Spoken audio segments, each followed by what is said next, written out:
चलिए let's start with the Gala paper 3 section C जिसका number है 31. There are 3 partners. Heer, Swara and Jainil are partners. चलिए हम स्टार्ट करते हैं इसको लिखना. There are 3 partners.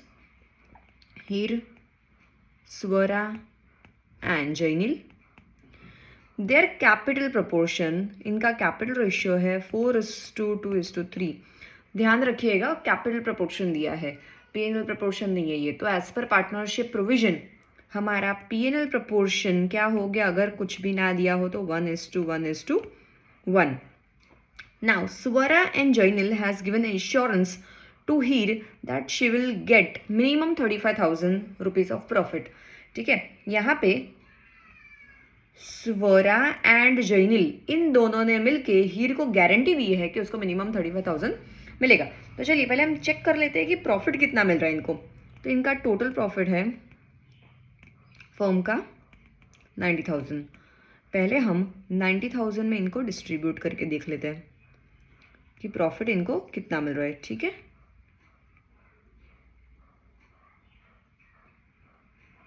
Heer, Swara and Jainil. Okay, चलिए हीर को अगर इक्वल रेशियो है और 90,000 का प्रॉफिट है तो 1:1:1 के हिसाब से इनको जो एक्चुअल प्रॉफिट मिल रहा है वो मिल रहा है सबको 30,000.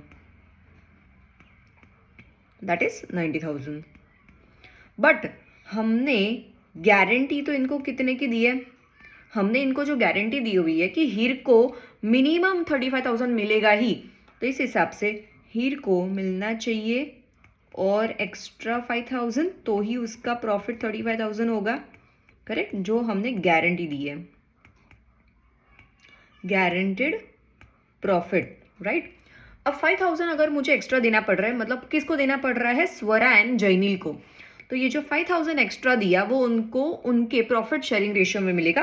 दैट इज इनका जो प्रॉफिट शेयरिंग रेशियो है वो भी क्या है यहाँ पे? इक्वल. तो ये जो 5,000 है वो भी इक्वली डिस्ट्रीब्यूट हो जाएगा. मतलब 5,000 जो है हम इनको 1:1 के रेशियो में देंगे. That means 2,500 right. 2,500 देगी स्वरा एंड जैनिल देगा बाकी के 2,500. तो इनमें से हम 2,500 प्रॉफिट माइनस कर लेंगे. करेक्ट. सो स्वरा का जो प्रॉफिट है वो हो जाएगा 27,500 एंड जैनिल का भी प्रॉफिट हो जाएगा 27,500. Again this will also become 90,000. Right. चलिए next is 32. Question number is 32. Suresh, Mahesh and Arvind are partners. So I write name Suresh, Mahesh and Arvind are partners जिनका ओल्ड प्रॉफिट शेयरिंग रेशियो है 5:2:2. अगर हम इसका टोटल करेंगे तो टोटल कितना आ रहा है हमारा? 5 + 2 7, 7 + 2 9. Correct. Now new profit and loss sharing ratio is 2/9, 3/9 and 4/9. तो बाय डिफॉल्ट इसका भी टोटल कितना बन रहा है हमारा? 9. मुझे पूछा है what is the sacrifice formula. ठीक है, from the information find out the sacrifice has been made by which partner by using the sacrificing formula. So let's start with the sacrificing formula. sacrifice का हमारा formula है, sacrifice ratio find करने का formula है old ratio minus new ratio. Right, मैंने आपको इसके आगे भी एक ट्रिक बताई थी याद रखने की, इसको SON, sacrifice equal to old minus new. चलिए सुरेश का ओल्ड रेशियो है 5/9, न्यू रेशियो है इसका 2/9. तो इसका आ जाएगा सेक्रीफाइस 3/9. मतलब अगर पॉजिटिव आ रहा है सेक्रीफाइस में तो answer will be sacrifice. Then Mahesh which is 2/9, इसका न्यू रेशियो है 3/9. तो आंसर आ जाएगा -1/9, that is gain. And last is Arvind का ओल्ड रेशियो है 2/9 -4/9. तो इसका आ जाएगा -2/9. मतलब ये भी कर रहा है गेन. इस हिसाब से सिर्फ अकेला सुरेश ही यहाँ पे सेक्रीफाइस कर रहा है. ठीक है, अकेला सुरेश ही यहाँ पे सेक्रीफाइस कर रहा है. मुझे सेक्रीफाइस के बारे में पूछा है. चलिए next question is of dissolution. Pass the journal entry for the following transaction. चलिए जर्नल एंट्री पूछे तो let's make a format of journal first.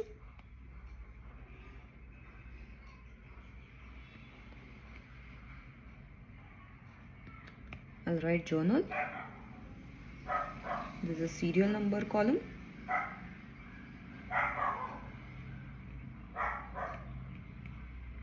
This is for credit.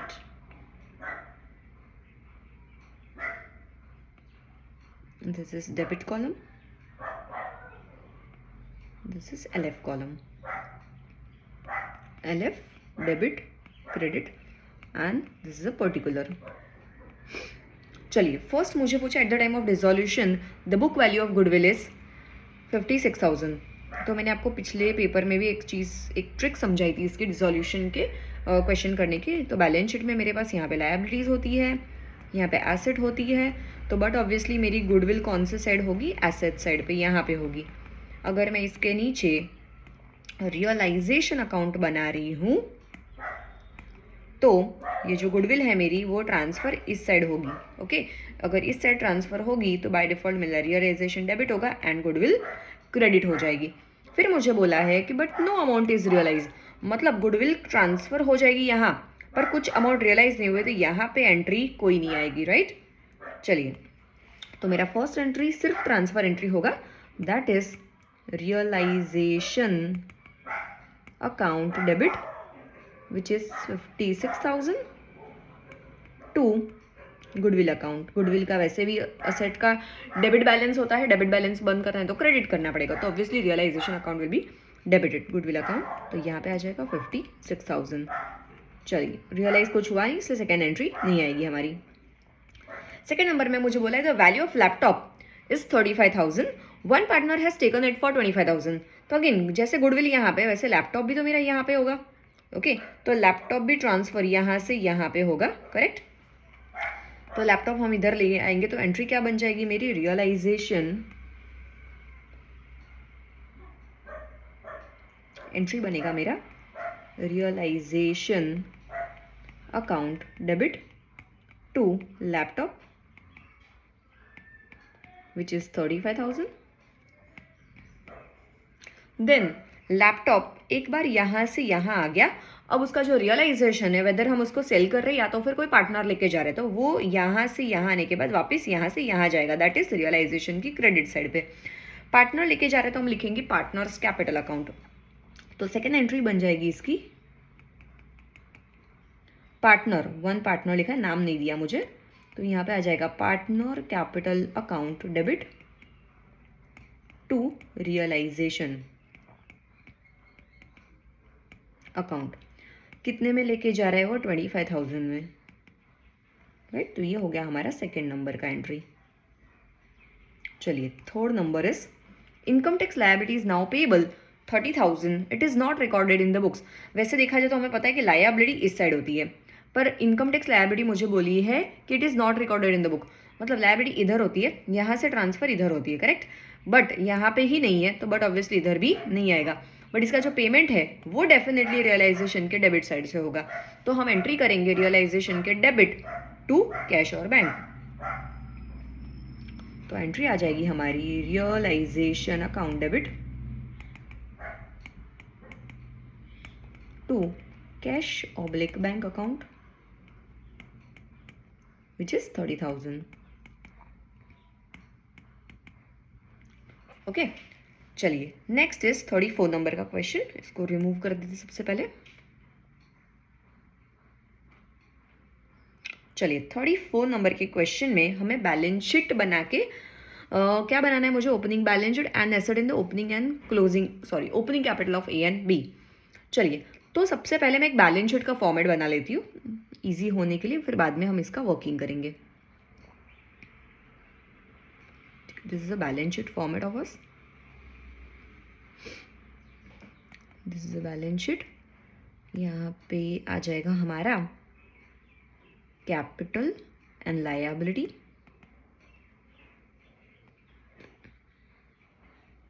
And this is amount column. Then ये आ गया हमारा asset side और उसका amount column.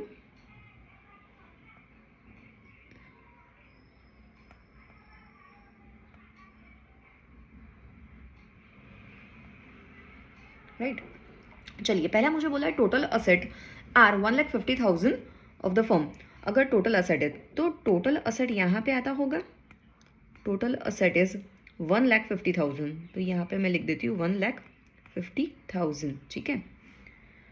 तो ये मेरा टोटल असेट हो गया of form of the form of A and be with the cash is 10,000। ये टोटल असेट में से मेरा जो कैश पोर्शन है ना वो है 10,000। तो कैश के अलावा मेरी जितनी भी अदर एसेट्स हुई वो कितने की हुई? अगर टोटल एसेट 150 का है, कैश है वो 10,000, तो बाकी की एसेट मेरी हुई 1,40,000 की। Okay, then net asset of the firm are 1 lakh. अब देखिए यहाँ पे नेट असेट, सबसे पहले नेट असेट्स का फॉर्मूला क्या होता है? Total assets minus total liability, correct. Net asset मुझे दी है 1 lakh, right, net asset 1 lakh. मेरे पास टोटल असेट ऑलरेडी गिवन है विच इज़ 1,50,000। तो मेरी टोटल लायबिलिटी कितनी होगी? अगर मैं टोटल लायबिलिटी को इस साइड ले लेती हूँ तो 150 में से 1 लाख जाएगा तो टोटल लायबिलिटी बचेगा मेरा 50,000, राइट। तो ये मुझे मिल गया टोटल लायबिलिटी। तो I write total liability over here, total liability हो गया मेरा 50,000। अगर आपको पता है बैलेंस शीट के दोनों साइड के टोटल सेम होते हैं तो मेरा लायबिलिटी साइड का भी टोटल कितना होगा? जितना टोटल असेट का है विच इज़ 1,50,000। तो टोटल लायबिलिटी अगर 50,000 है तो बाकी का जो बचा हुआ अमाउंट कितना होगा? यहाँ पे होगा 1 लाख, ठीक है। मैं अभी इसको अलग कलर से लिख देती हूँ क्योंकि यहाँ पे थोड़ा चेंज करने वाले हैं हम। बाकी की जो अमाउंट बची वो कितनी होगी? 1 लाख। चलिए नेक्स्ट बोला है मुझे तो ratio of capital and reserve, मतलब इससे ये पता चल गया यहाँ पे और भी 2 आइटम्स है, that is capital and reserve. तो मैं यहाँ पे लिख देती हूँ कैपिटल में 2 पार्टनर है मेरे पास, ए एंड बी, एंड बाकी का है मेरे पास रिजर्व, ठीक है। इन दोनों को मिला के 1 लाख है। सो नेक्स्ट इज तो ratio of the capital and reserve is 4:1। सो मेरा कैपिटल एंड रिजर्व का जो टोटल आया है यहाँ पे 1 लाख, जिसको मुझे बांटना है 4:1 के रेशियो में। चलिए, तो इस हिसाब से मेरा जो कैपिटल है वो हो जाएगा 1 लाख का 4/5 दैट इज 80,000 रुपीज़, एंड जो रिजर्व्स है वो हो जाएगी 1 लाख का 1/5 दैट इज 20,000 रुपीज़, ठीक है।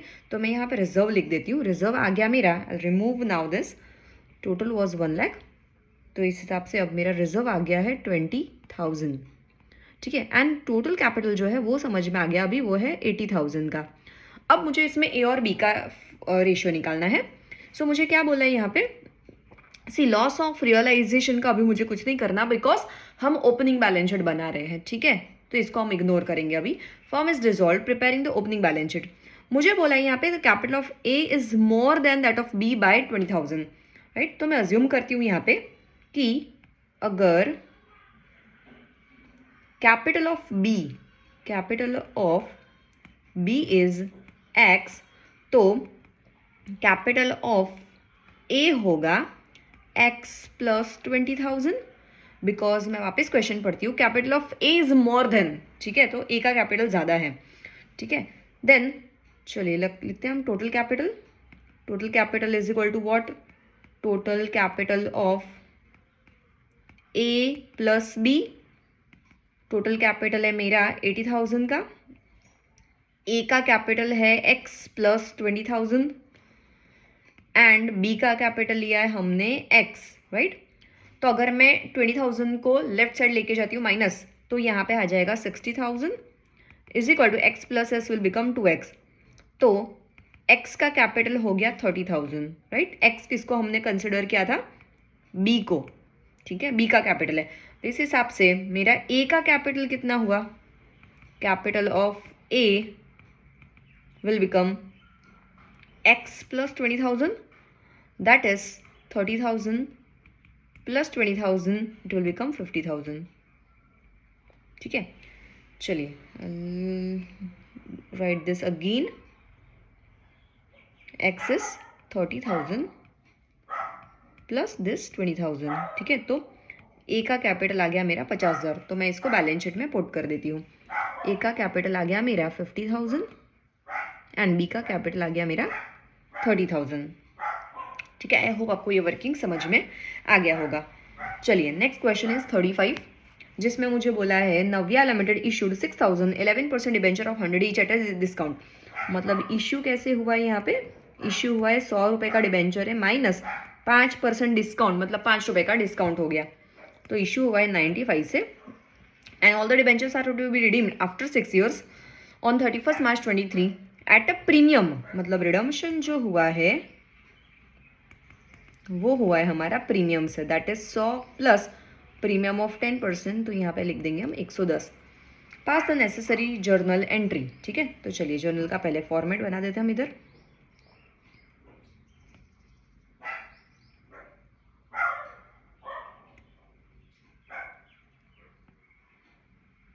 This is a credit, debit. अगर डेट मेंशन की है तो आप डेट ही लिखिए यहाँ पे, तो डेट एंड पर्टिकुलर्स। यहाँ पे आ जाएगा journal entries of Navya limited. चलिए सबसे पहले हमने 1/4/17 को इशू किया है, तो फर्स्ट एंट्री आ जाएगा हमारा 1/4/17 को। 1/4/17 को एंट्री आ जाएगा हमारा bank account debit to debenture application and allotment account. यहाँ पे आ जाएगा 6,000 के डिबेंचर है इंटू 95 रुपीज़ के हिसाब से हमने इसको सेल किया है। तो let's calculate this first. 6,000 into 95 कितना होगा,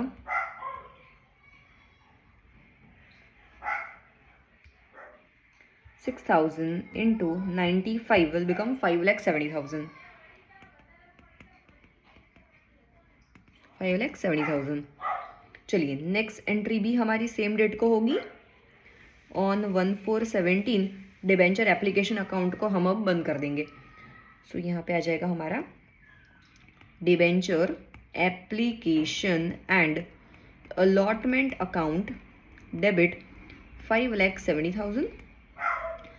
फिर हम एक नॉर्मल एंट्री पास करते हैं पहले, तो जैसे कि डिस्काउंट दिया है यहाँ पे, तो आ जाएगा discount on issue of debenture, जिसमें आ जाएगा 6,000 इंटू 5 रुपीज़ का डिस्काउंट है, दैट इज हो जाएगा 30,000। फिर जैसे ही प्रीमियम ऑन रिडम्पशन होता है तो हम एक लाइन छोड़ते हैं बीच में, नॉर्मल एंट्री करते हैं टू 11% डिबेंचर्स अकाउंट। तो डिबेंचर थे हमारे 6,000 इंटू 100 रुपीज़ के, इस हिसाब से मेरा ये वाला एंट्री पहले तो टैली हो गया। 6 लाख 570 30 डेबिट में, 6 लाख क्रेडिट में। अब जो हमारा लॉस हुआ है यहाँ पे 100 का डिबेंचर हम 10 में 10 प्लस दे रहे हैं, मतलब 110 में दे रहे हैं, दैट मीन्स मेरा जो एक्चुअल लॉस है सिर्फ है 10 रुपीज़ का। तो यहाँ पे 10 रुपीज़ को हम बीच में डाल देंगे यहाँ पे, तो आ जाएगा यहाँ पे loss on issue of debenture account 6,000 into 10 rupees and इसके सामने एंट्री आ जाएगी premium on redemption of debenture account, ये भी आ जाएगा 6,000 इंटू 10। तो अकॉर्डिंगली ये यहाँ पे आ जाएगा 60,000 एंड यहाँ पे आ जाएगा 60,000। ओके, इस तरीके से हमें टैली करनी है। अगर आप इकट्ठा करने जाओगे तो मे बी आपको कन्फ्यूजन हो सकता है, तो बेटर आप पहले नॉर्मल एंट्री करिए, फिर जो लॉस ऑन रिडम्पशन है उसको बीच में ऐड कर दीजिएगा। चलो नेक्स्ट एंट्री इज, हमने रिडीम कब किया इसको 31 मार्च 23 को। चलिए 31 मार्च 23 को आ जाएगा 11%। अब मुझे दोनों चीज़ें पे करनी है, डिबेंचर भी पे करना है प्लस प्रीमियम ऑन रिडम्पशन भी पे करना है। Account which is 6 lakh, premium on redemption of debenture account 60,000 to किसको पे करना है मुझे, ये डिबेंचर होल्डर को। ठीक है, डिबेंचर होल्डर को पे करना है, तो ये आ जाएगा 6,60,000 एंड लास्ट एंट्री जो होगी हमारी, इसको थोड़ा सा एक्सटेंड कर देते हैं हम फॉर्मेट को,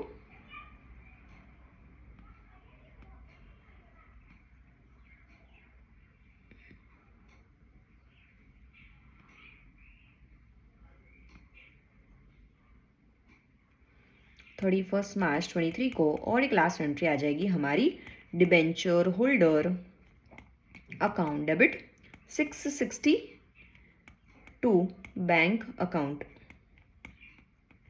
ठीक है, 6,60,000। आई होप आपको ये भी समझ में आ गया होगा। लास्ट क्वेश्चन है हमारा, what is the procedure for issue of debenture. तो प्रोसीजर क्या होता है डिबेंचर इशू करने का? सबसे पहले हमें रेजोल्यूशन पास करना होता है in the meeting of board of directors of the company in with the number of debenture, amount per debenture, total amount of debenture issued, rate of interest, ये सारी चीजें भी मेंशन होती है। So at the time of issue of debenture, company act and provision of SEBI should be considered. A company should issue the prospectus or a statement of lien of the prospectus with the proper information intimating the public to subscribe the debenture. मतलब सबसे पहले हमें resolution pass करना होता है board of meeting में, इसके बाद में हम प्रोविजन जो भी कंपनी एक्ट है एंड सेबी का जो प्रोविजन है उसको फॉलो करके आगे हम प्रोस्पेक्टस इशू करने का प्रोसीजर करते हैं। Allotment of debenture should be equal the number of issued debenture against the number of debenture application is received. For this, company has to open a separate bank account in any schedule bank. तो ये जो prospectus हमने issue किया उसका जो भी पैसा जमा करना है उसके लिए हमें एक सेपरेट बैंक अकाउंट ओपन करना पड़ता है। यूजुअली उसको हम एस्क्रो अकाउंट बोलते हैं, ठीक है। The full amount of the debenture may be called by the company on application और may be called in installment. वो कंपनी का कॉल है कि उसको एक साथ पूरी अमाउंट मंगा लेनी है, जैसे हमने जस्ट ये वाला एग्जाम्पल किया जिसमें एक साथ पूरी अमाउंट मंगाई है। तो अगर इंस्टॉलमेंट में मंगाना चाहती है तो वो भी हम कर सकते हैं। आफ्टर सब्सक्रिप्शन और issue is close, allotment letter is send to the applicants and to whom the debenture were allotted and debenture application money is refunded to those to whom the debenture were not allotted. अगर हमारा over subscription हो गया तो जो access debenture holders होते हैं, अगर हमने प्रो राटा अलॉटमेंट नहीं किया है तो जो भी एक्सेस डिबेंचर होल्डर होंगे उनको हम अपना पैसा लौटा देंगे, रिफंड कर देंगे। Debentures may be issued either at par, premium और डिस्काउंट, जो हमने सब में ऑलरेडी देख लिया है। Debenture can be issued at discount, rate of premium और discount is decided by the directors. So इसी के साथ हमारा पेपर 3 का सेक्शन से भी खत्म होता है। नेक्स्ट वीडियो में हम देखेंगे पेपर 4, 5 एंड 6 का सेक्शन सी। अगर आपको ये मेरा वीडियो यूजफुल लगा तो do share with your friends and subscribe the channel. Thank you so much.